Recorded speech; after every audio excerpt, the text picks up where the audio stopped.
Hello, my name is Jimmy, and this is the brand new 2024 Mazda CX-90. This here is the Canadian spec signature trim, which is, I believe in the US, the Turbo S model. This is absolutely an amazing vehicle from the brand. They put so much engineering into this. It makes this a completely new product. From the platform to the engine to the interior, almost nothing is shared to any of the previous Mazda products. So this, well, like I said, it really is amazing and it's a huge, huge risk for the brand. But I think sometimes with a little bit of risk comes great reward. So let me tell you everything you need to know about it, starting with the looks. On the front end, it still looks very traditional Mazda, even though it's a completely new product. You got your typical grille, but it is concave a little bit on the bottom now, so it does look a little bit different. On the side, you still get these beautiful LED headlamps. They're absolutely stunning. The amount of detail that they put inside the headlamp itself, it's just remarkable. It really is. On the lower bumper, you got a little bit of chrome, no fog lights there to kind of distract you from the overall front end. And you do have these real kind of scoops here on the side that goes over the wheels. On the side here, we got these 21-inch wheels. They're actually the largest wheel that comes standard from the Mazda brand. The base model comes with 18s and kind of get all sizes in between. But these look great. Because of the, well, engine placement, because it's just 4.5 now, well, you get a much longer hood than you did with any of the previous Mazda products, other than the Miata, but that's a little different. You get this inline 6 badge here. It is a fake grille, I get it. It's not the best. Some people want a real like extractor or something like that, but it's not bad. I like that. On the bottom, you get this beautiful chrome piece that does say Mazda on the rear. And well, this whole side of the vehicle, there's not a lot of hard creases. The only kind of hard crease line is just right here on the belt line, and that's really it. This is all smooth, like the current generation Mazda 3. And because of that, well, the shadows that it creates and in different lighting situation, it looks very, very different. You do get proximity door locks on the front door, so you can lock and unlock the doors here, but sadly not on the rear. Mazda didn't put in those features here. But you can open this door almost 90 degrees for you to get access to the rear. That I do like. Moving to the back here, we do get a little bit of that lip spoiler on top. These beautiful LED tail lamps back here. CX-90 on the left, Skyactiv G on the right with the little E because this is just a mild hybrid.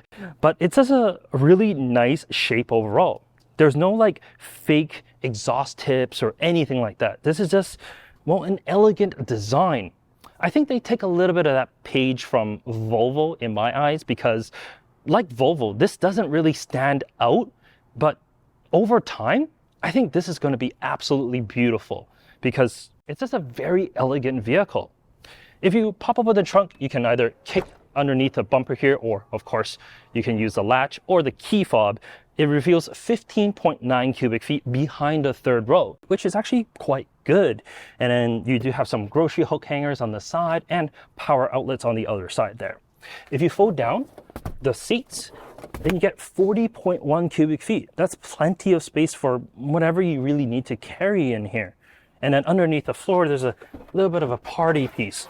Because if I lift this up, you got a little bit more space here. Honestly, not too much, but it's enough for small things. But underneath this, unlike, well, BMWs, which a lot of people are kind of comparing it to, you have a spare tire. Yes, it's a compact spare. No, it's not the full size, but it's actually quite ingenious where they put this. Putting this inside here with the Bose subwoofer, it's a good use of space. You got your jack under here as well, and I mean, you can kind of cram stuff around it as well. This is great. It gives you options, which I absolutely love. I mean, they could have went the other route. They could just put this elsewhere, put the subwoofer on the side, and give you a fix-a-flat kit, and then you get even more space. But Mazda's thinking, they don't want you to use a fix-a-flat because honestly, it's just not a really good system. A spare, even though it's a compact, is still better than a kit. But let's put the seat back and meet you in the third row. All right, getting access to the third row. It's not too difficult. These seats do slide forward, so they kind of slide like that. Then you can get access. All right, the third row. I'm 5'11", and if I sit upright, yeah, definitely don't have as much headroom. If I lean a little bit forward, it's definitely a lot better here. Let's fold these seats kind of back. At the natural position where they sit, I actually do have decent knee room. If I fold this back a little bit more, of course that does decrease, and you can slide that front seat back a little bit as well. But I mean, this is acceptable, I would say. It's not like the worst, but it's definitely not the best in here. You do get USB charge points on both sides as well as cup holders, so that's nice. Oh, you also get vents here as well, but they're a little bit lower than I personally like. This is just really like for my knees than anything else. Personally, I would have loved the vents on the top. But let's move up to the second row. All right, the second row. I'm 5'11", and headroom is good, and knee room, it's okay. But this is in its most forward position to maximize the legroom in the third row. If I slide this all the way back, which is just a nice handle on the bottom, I get plenty more legroom there. The armrests are comfortable. I get a shade on the side to block out the sun, or haters, depending on what you are trying to block. You have heated and cool seats here, as well as USB-C charge points. It's very wonderful back here. It really is. And the stadium seating that's back here, I am a little bit higher than the front seat, which does allow me to have a better view out as well. I love it back here. If you're planning to put car seats in the back, well, I am a child passenger safety technician here in Canada, and I did put a collect link here on the driver's side. Getting that child seat in and out was actually quite easy because the doors do open very, very wide, almost 90 degrees. It's a breeze getting that seat in and out. On the passenger side, this is a collect fünf in rear facing. My son's been in this in the week and I had no problems. There's enough room on top as well as behind for me to kind of glide him into the seat itself. So that's a great place to be. In terms of the third row, I was able to put forward-facing seats, but not rear-facing seats. There just really isn't enough room for that. But forward-facing seats, terrific. You can put two back there as is two upper anchors. There's even a set of lower anchors on the passenger side. As for the captain seat, you have two upper anchors as well as two sets of lower anchors. So it's great. If you have the bench for the third row, so the base model, you actually have three upper anchors. And if it's a a three passenger in the third row, you also get three upper anchors. So even if you want to put a forward facing seat, like maybe in the middle there, and have two adults sitting in the middle, you're perfectly fine for that. You just have possibilities, and that's really what this vehicle is designed for. But let's head up to the front. All right, the front row. I'm 5'11", and headroom and legroom both are very, very good. And I love this padding here in the middle, so my knee doesn't get hurt by the plastics that generally is on the center console. The seats themselves are heated as well as cooled, but unfortunately no massaging here. But I think it's still fine. It's still very, very comfortable. There's enough thigh support even for me as well. So I love them. They're really comfortable, but they do lack a four-way lumbar support. It's only two-way, so we're gonna get 4.5, height adjustment. That's okay for me though. In front of me, I got this beautiful Mazda steering wheel. I love this dual tone that's on it. It's just so different. And I can see that they put in a little bit more money into this because there's this like trim piece on the bottom that's nice and beautiful. And the horn is even wrapped in the same color because a lot of manufacturers, what they do to save on cost is we'll have a black airbag because that's the most expensive piece. But this is very, very nice. Just as nice behind. It is a full digital cluster and it varies on kind of what you want to see. Because on a standard view, you got your traditional kind of Mazda 3 gauges, speedometer, tachometer, as well as your fuel gauge and the temperature of your engine. However, with the press of a button on the wheel, that changes to this, kind of cooler view. You still get your speed readout in digital on the top, and then you get your tach on the left, and you get, all your other stuff. But in the middle, it's all the driver assistance information that you really need. You can see where all the cars are from there. I mean, you're not going to be looking down to see where the cars are. You're going to be looking ahead. But that's just what like the computer systems within the vehicle sees. I actually quite like that. And if you change your drive modes, it does change the layout as well. So that's actually quite cool. You do have a heads-up display. It shows you all the information that you really need, including like turn-by-turn navigation as well. So I do like that. In the middle, your infotainment system. This is, well, very similar to like the newer Mazda products, but this is bigger, wider, and a little bit better as well. I mean, it's still very typical Mazda in the main menu, but you do have some different configurability and stuff that you can play with. And of course, you do have wireless CarPlay here as well. I believe the base models don't get wireless. You have to plug it in, but I could be wrong on that. However, the system itself, it's great. And now you have the ability to turn on the touchscreen even while you're in motion within CarPlay. I mean, the knob that's in the middle, I personally really like it because it's kind of like iDrive, but now more similar to like BMWs. Not only do you have the iDrive controller, but you can also use the full touchscreen when you're in CarPlay. Unfortunately, in the Mazda menus, you still have to use the rotary knob, which is fine because the Mazda menu is more designed for that. CarPlay, not so much. Below that, you do have your dual zone climate control, and it's great. It's all physical. There's no need to dive into the screen or anything like that. Sure, it kind of clutters up the center section, but it's a very clean layout, so I don't mind that. And overall, the interior, it's just, well, it's very clean. It's very beautiful. It's very simplistic. I mean, yeah, there's some bits and pieces that's just kind of weird, especially like if you have that white interior, that stitching that goes across. Not everyone's going to love it. I personally really like it, but I mean, this kind of tan beige, it's actually more in my favor. I love the color of this interior. It brightens everything up, but you don't have to worry about like your jeans like changing the color of the leather here as much as like the white interior. But that's really it. Let's talk about the powertrain before we go for a drive.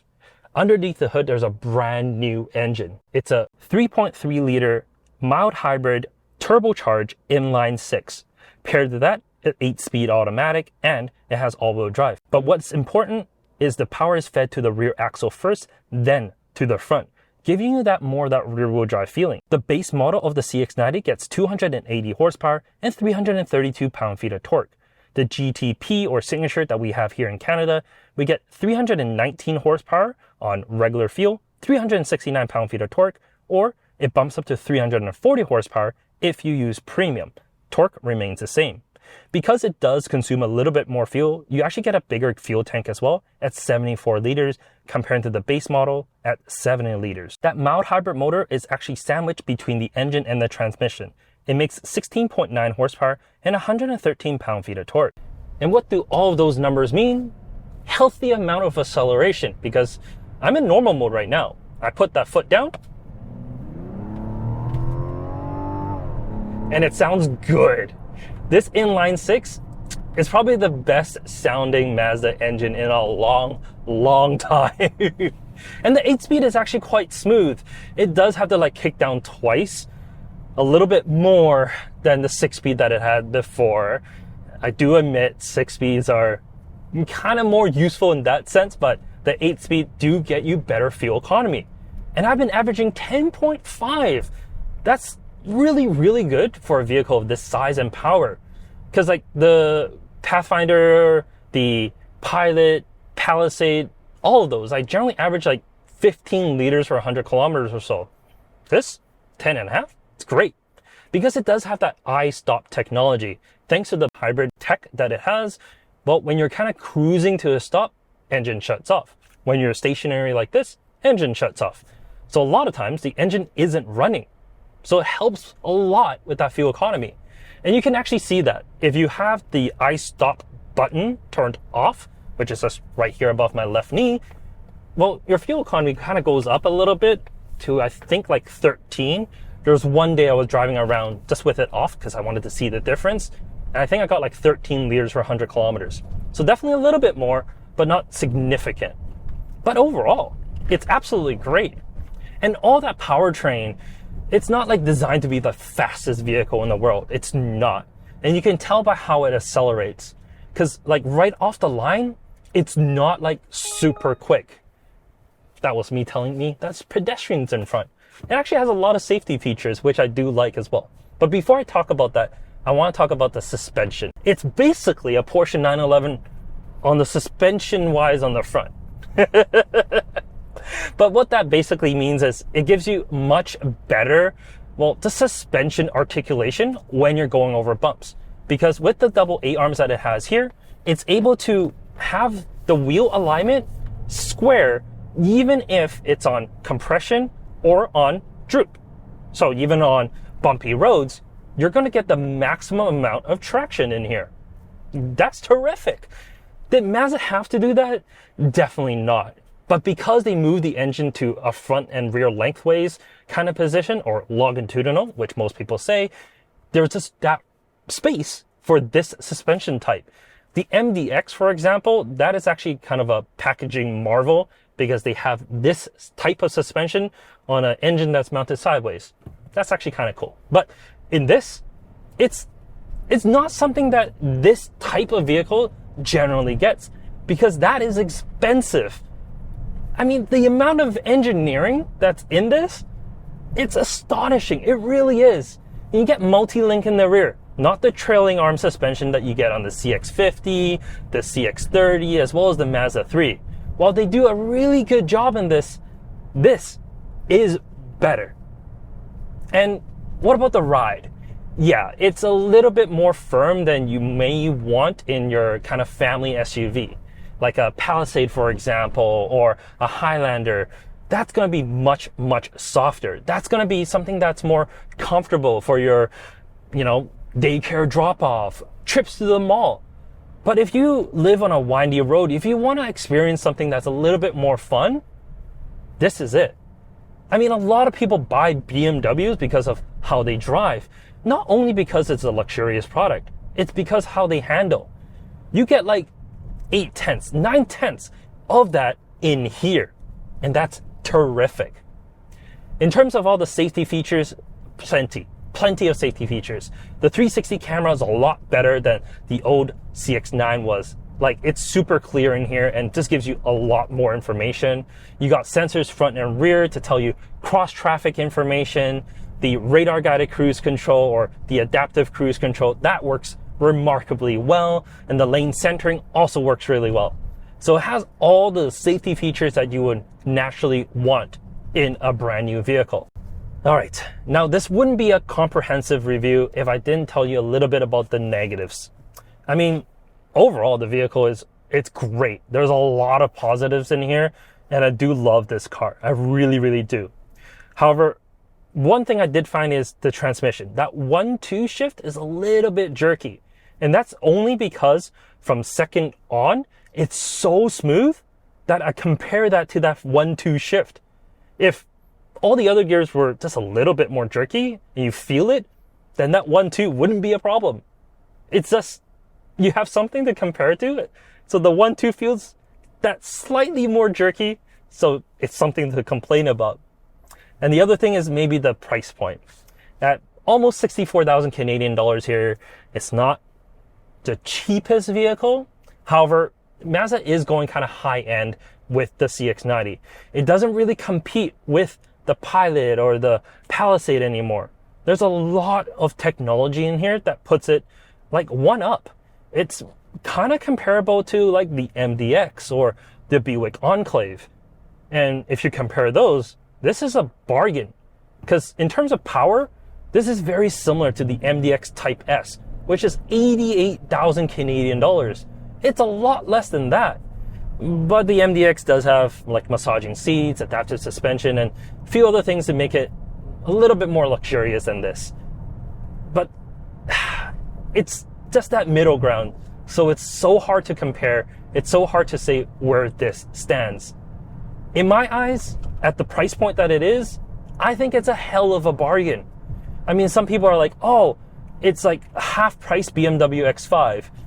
Sure, but the X5, it's still quite a bit more luxurious than this. And you can see that, while this is a very good product, there are bits and pieces that there's still a little bit of cost cutting to make it a 64,000 Canadian dollar vehicle. And that's really it. Those are the only two things I can kind of complain about a little bit. I love the CX-90. I put a deposit on one because I wanted the CX-90. But having driven it now, I don't think that third row is all that necessary for me, as I only have the single child. I'd rather have something a little bit more well, just compact without that third row. And if the CX-90 is basically this without that third row, for me, I think that's a winner. And that's what I'll be looking forward to. In any case, thank you so much for watching this video. Like the video, do subscribe if you want to see more. Let me know what your thoughts are on the CX-90 in the comment section down below. Do you like this Palisade, the RX, MDX, Enclave, or do you want to splurge and get a Range Rover? Maybe not that hard. But I'll talk to you later. Have a great day and take care.